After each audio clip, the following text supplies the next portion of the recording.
Morning world, it's about 8:45 in the morning on Thursday the 14th of February 2019.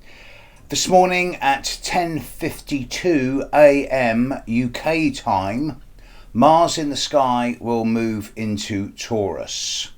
Now I will look at this in detail along with other factors that are happening in the sky at the moment and what this means, but let's get a couple of basics out of the way. The planets are energies. The signs of the zodiac that they're in show the way that energy manifests in and through you. The houses of the zodiac that the planets are in at the time of your birth show the way that that planetary energy manifesting through you works in the outside world. It's the way you're seen as behaving. The aspects between planets show how planetary energies help and hinder each other.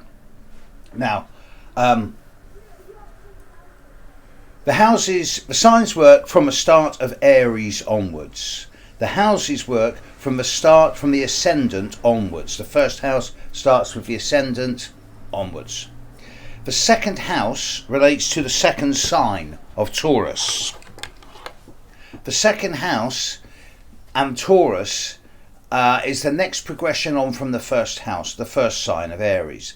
Aries and the first house are all concerned with identity, individuality. It's the first sign stroke house of the zodiac is concerned with who am I? Where am I going? What is necessary for me to survive? How do I work? What does this I business mean anyway? Once you get past that issue of individuality and identity, the next most important thing is, how do I eat? How do I keep warm? How do I make money? This is where Taurus and the second house comes in.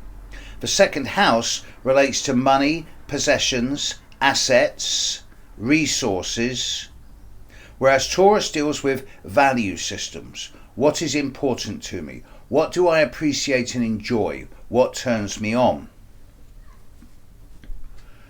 Mars is leaving Aries, a sign that it's really comfortable in because Mars rules Aries. Mars is dynamic and projective and assertive. And Aries, Mars loves being in Aries because it's home and because it can be proactive, it can take the initiative, it can make things happen. Now Mars is moving into Taurus, a sign that's ruled by Venus, the opposite of Mars. Mars doesn't particularly like being in Taurus because whilst Taurus is really good at things like determination, thoroughness, perseverance, resilience, sometimes downright stubbornness, Mars doesn't like being in Taurus because Taurus is a bit of a steady, consistent, nose to the grindstone, keep going. Whereas Mars is much more of a dynamic, feisty, fiery, I want it all now energy. So Mars moving into Taurus from now through to the end of March is going to create a much more thorough but nose to the grindstone, stay below the radar screen, determined and thorough energy. So look at your own individual horoscope. Look at the house of the zodiac that the start of Taurus occupies, and that's where you're going to find Mars working at the moment. The Mars-Uranus conjunction of the last few days has failed to yield any big sparks as yet, although I'm convinced that the next few days are going to bring quite a few surprises. Although I am hearing both in the UK and from Europe and all over the world that there's been a significant more number of fires in the last few days than normal, or at least it's being reported more. Mars is moving into Taurus in a couple of hours' time, and in the next 2 or 3 days Mars will be at 0 and 1 degree of Taurus. This is, over this next week, Mars is completing a cycle that began in the middle of May of last year. And increasingly, in clients' charts, the people who have been affected by Uranus over this last year, there's certain dates that seem to be applying. So use this for yourself, check this for yourself. Look at the period of the second stroke third week of May last year. And this is a time where there's a lot of sudden change, initiation, high energy, and a very edgy feel around the place. This continued evolving and changing into the third week of September, when Mars had stopped going retrograde and came back and revisited the same degree as it was in the middle of May. The third trigger point on this was the total eclipse of the moon about 3 weeks ago, again at 0 degrees of the fixed signs, same as Mars and Uranus was at the end of May last year and the third week of September of last year. The fourth trigger point is right now, as Mars moves into 0 degrees of Taurus, and the fifth and final trigger point will be in about 3 weeks' time, when Uranus moves into 0 degrees of Taurus. So I'm suggesting that the events of the next couple of days, and again in 3 weeks' time, are in many ways wrapping up much of the unpredictable, disruptive, chaotic and dramatic energy that's pervaded a lot of people's lives over this last year. And if you're one of these people whom Uranus has hit, particularly if you're born at the end, very end, of Aries, Cancer, Libra, Capricorn, or the start of Taurus, Leo, Scorpio, Aquarius, then know that by the time you're into late April, then it's over. And you're going to be able to head into a calmer year. Whereas those people born a few days into Taurus, Scorpio, Leo, Aquarius are going to be feeling the effects of Uranus over the coming year. In the next few days, I expect some very interesting developments, revelations and events, particularly here in the UK. The House of Windsor is rocking at the moment, and I imagine that in its privacy of its own homes, that there's quite a few raised voices in certain ways, just for the next 72 hours. But in the background, there's other factors going on as well. Mercury is now at 7 degrees Pisces, bearing down on Neptune, and in about 4 days from now, 3 to 4 days from now, Mercury will enter its retrograde shadow period.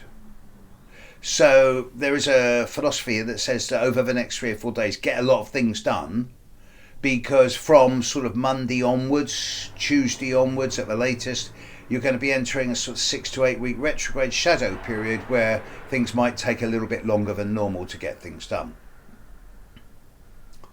Secondly, Saturn is now only 6 degrees away from Pluto and closing down on it. By the time we're into early mid-April, Saturn is only going to be about 3 degrees away from Pluto. I've also done a bit of work on what's coming up in the medium long-term future, and I'm for those of you who are keen astrological students, have a look at the full moon. I think it's on the 10th or the 11th of January 2020. At this time, Saturn and Pluto are exactly conjunct, and the full moon is about 1 degree away from opposite Saturn and Pluto. The Sun will be with Saturn and Pluto precisely over that 10th, 11th, 12th of January period, and there's a full moon opposite it, and that will be a really interesting time. And someone very kindly yesterday sent me a hint as to what's coming up in the long-term future. Now, I don't have the data to hand, but I seem to remember it was the period around the very end of June 2026. And those students who like looking at charts, have a look at this time around the 29th, 30th of June 2026. There's a full moon at that time. The Sun is at 5 degrees of Leo, the Moon is at 5 degrees of Aquarius. Jupiter is at 4 degrees of Leo, Pluto is at 4 degrees of Aquarius, Uranus is at 4 degrees of Gemini, and Neptune is at 4 degrees of Aries. This is a particularly strong moment, and I'm particularly fingering late June 2026 as the next step up in global evolution and acceleration at that time. Of course, there'll be many before that, but that's a really nice pattern, and I think it's going to be a sort of major upgrade for humanity at that time. Let's hope so. I hope I'm around to see it. I should be. I'll only be in my 70s by then. Meantime, today, Mars is moving into Taurus. The Moon's in mid-Gemini. Mercury's bearing down on Neptune. Saturn's bearing down on Uranus. The Jupiter-Neptune square is still strong. It's a hectic time. We're in still the busiest and fastest time of the year, and there is an element of edginess out there at the moment. So just don't take risks. This is a time of clumsiness, of irritability and frustration, and it'd be easy to say or do something you'd later regret. So just for the next few days, stop and think before you take rash actions, and count to 10, and don't jump in head first. It makes sense. Alright, well, that's it for today. Hope this helps. Catch you later. Bye.